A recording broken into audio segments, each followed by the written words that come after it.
So ayan na, pinaliguan ko na yung aking mga tanim.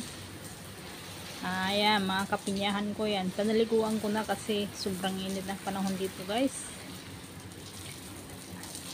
Nasa taas kasi ako kaya mainit.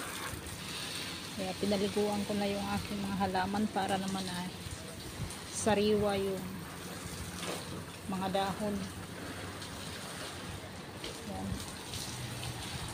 At yung aking orchids, sariwa yung aking orchids. Maganda yung pagkabulaklak niya. Diba? Ang sarap ng ano.